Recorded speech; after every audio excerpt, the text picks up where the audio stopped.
अस्सलाम वालेकुम दोस्तों, मैं हूं अली गुल चांडे और आप देख रहे हैं मेरा यूट्यूब चैनल।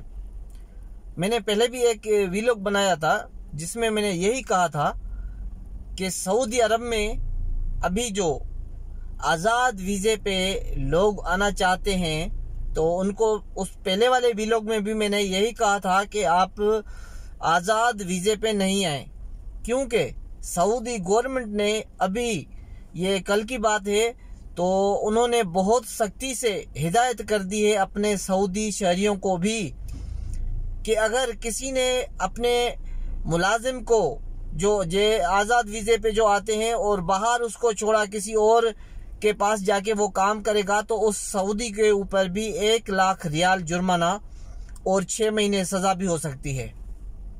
तो मैंने पहले भी बोला था कि दोस्तों, जो आज़ाद वीज़े पे आते हैं उनके लिए काम बिल्कुल नहीं है। पता नहीं कितने दोस्त हमें डेली फ़ोन करके बोलते हैं हम फारिग बैठे हैं, हमें काम दिला दें, हम परेशान हैं, रहने के लिए जगह नहीं है, खाने के लिए पैसे नहीं है।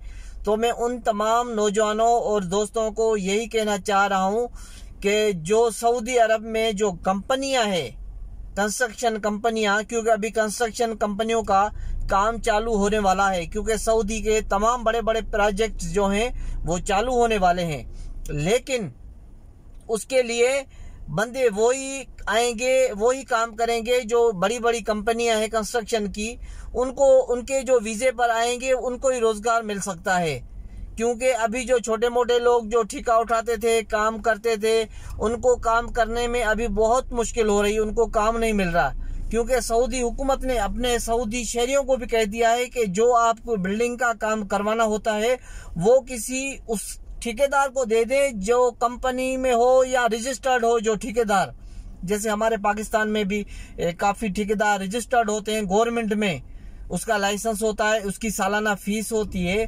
तो उस वजह से उन मालकान को भी कह दिया है सऊदी हुकूमत ने जो बिल्डिंगें बनाते हैं कि भाई आपको बगैर जो सऊदी गवर्नमेंट में जो ठेकेदार या जो कंपनी रजिस्टर नहीं, आपने उनको काम नहीं देना है। तो अभी मेरा कहने का यही मकसद है कि अभी जो भी लोग आए वो किसी कंपनी की वीज़े पे आए तो वो बेहतर है। और जो आज़ाद वीज़े पे आते हैं वो बेचारे बहुत मुश्किल में हैं, बहुत परेशान हैं। उनके लिए उनको खाने के लिए पैसे नहीं है, काम नहीं है, रहायश नहीं है। तो उनके लिए यही मैसेज है कि आप प्लीज़ किसी कंपनी के वीज़े पे आए अगर आपको आना है। पहले तो मैं ये कह रहा हूँ कि सऊदीया में अगर कोई बंदा सोच के आएगा कि मैं जा रहा हूँ सऊदीया में और सऊदीया में मेरा कोई मुस्तकबिल बन जाएगा, तो अभी वो सऊदीया में वो बात नहीं रही। उनके लिए जो काफी एजुकेटेड लोग हैं, पढ़े लिखे लड़के हैं, उनके लिए मेरा यही मैसेज है कि आप यूरोप कंट्री का रुख करें। वहां पे काम करने के मौके बहुत ज्यादा होते हैं और यहाँ पे सऊदीया में कम है, क्योंकि सऊदी हुकूमत अभी जितनी अच्छी पोस्टें हैं उनके लिए अपने लोगों को प्रमोट कर रही है, अपने जो सऊदी शहरी हैं उनको तरजीह दे रही है। जो भी अच्छी पोस्ट है उनको बोलते हैं, हर कंपनी को उन्होंने बोला हुआ है, बल्कि बंदे निकाल भी रहे हैं। जो अच्छी पोस्टों पे है उनको निकाल रहे हैं, उसकी जगह पे सऊदी अपने बंदे डाल रहे हैं जो सऊदी नेशनलिटी रखते हों, उनको लगा रहे हैं उस कंपनी में। जो बैंकों में मुलाजमीन थे, जो दफ्तरों में मुलाजमीन थे तमाम दूसरे कंट्री से, उनको निकाल रहे हैं, वहां पे सऊदी अरब अपने शहरी लगा रहे हैं। क्योंकि इनका यही विजन है कि हम जितना हो सके अच्छी जितनी पोस्टें हैं हम अपने शहरियों को दे दे। तो उस वजह से मैं ये कहना चाह रहा हूं कि आप अगर सऊदी में आना भी चाहते हैं तो किसी कंस्ट्रक्शन कंपनी या कोई और कंपनियां जो भी हैं उनके वीज़े पे आए और आज़ाद वीज़े पे बिल्कुल भी नहीं आए, बहुत परेशान होंगे। क्योंकि जो आज़ाद वीज़े पे यहाँ पे लोग आए हुए हैं वो पहले ही बेचारे बहुत परेशान हैं, क्योंकि यूरोप कंट्री में जो मुनाफा है या जो काम की जो उजरत है वो बहुत ज्यादा दी जाती है और यहाँ पे बहुत कम है। जैसे दुनिया की महंगाई बढ़ रही है वैसे सऊदी अरब में सैलरीज कम हो रही है।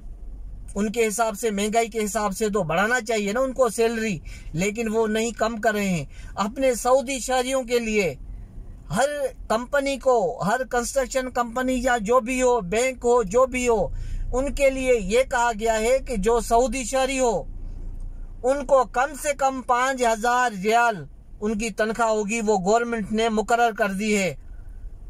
बाकी जो आम लोग हैं 1,500, 2,000, 2,500, बस इससे ज्यादा किसी की तनख्वाह ही नहीं है।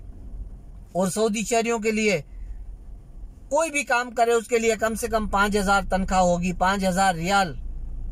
तो बराए मेहरबानी अगर आप जाना ही चाहते हैं तो किसी यूरोप कंट्री का रुख करें, वहां के जो प्रोसेस हैं उसको फॉलो करें, वो देखें कि वहां पे कैसे जाना है, वहां पे जाके हमने क्या करना है, आपको आपके पास कौन से स्किल्स हैं, आप क्या जानते हैं, आपके पास कौन सा हुनर है। अगर आप बाहर निकलना चाहते हैं तो आपके पास हुनर होना लाजमी चाहिए सबसे पहले। अगर आपके पास कोई हुनर नहीं है, कोई स्किल्स नहीं है, तो आपका बाहर जाना फजूल है। बड़ी मुश्किलें काटनी पड़ती है जो बाहर के लोग रहते हैं बाहर के ममालिक में। कभी उनको खाने के लिए पैसे नहीं होते हैं, कभी रिहाइश नहीं होती, बेचारे फुटपाथ पे जाके सोते हैं। तो घर से निकलते पहले ये जरा सोचिएगा कि हमें ये मुश्किलातें की सहने की अगर हिम्मत है तो निकलें, अगर हिम्मत नहीं है, घर की जो भी रूखी सूखी रोटी खा रहे हैं तो फिर आप अपने घर में ही ठीक हैं। क्योंकि घर से निकलना, बाहर के लोगों के साथ रहना, तरह तरह के लोग होते हैं जिसका आपको सामना करना पड़ेगा। हर किसी का माइंड अपना होता है। तो बराए मेहरबानी मेरा यही मैसेज है तमाम दोस्तों के लिए कि आजाद वीजे पे नहीं आए। अगर आना है तो कंस्ट्रक्शन कंपनी या दूसरी जो भी कंपनियां हैं उनके वीजे पे आए, वो सही है। और अगर आना है तो या तो बाहर जाए। बाहर कौन से मुल्क में? जो यूरोप कंट्री है, गल्फ कंट्री में तमाम तनख्वाहें कम है। गल्फ कंट्री में, क्योंकि गल्फ कंट्री का वीजा आसानी से मिल जाता है। हर कोई बंदा 3, 4, 5 लाख रुपए खर्च करके वीजा ले लेता है, लेकिन यहाँ आने के बाद बहुत परेशान होता है, बहुत परेशान होता है। बेचारे इतनी हालत में होते हैं कि उनको वापस जाने के लिए, टिकट के लिए पैसा नहीं होते हैं। फिर वो जो यहाँ पे जो रहते हैं लोग, वो उनको थोड़े थोड़े करके देते हैं कि ये लो और टिकट कटवाएं अपनी और जाएं। तो ये मुश्किलात है बहुत।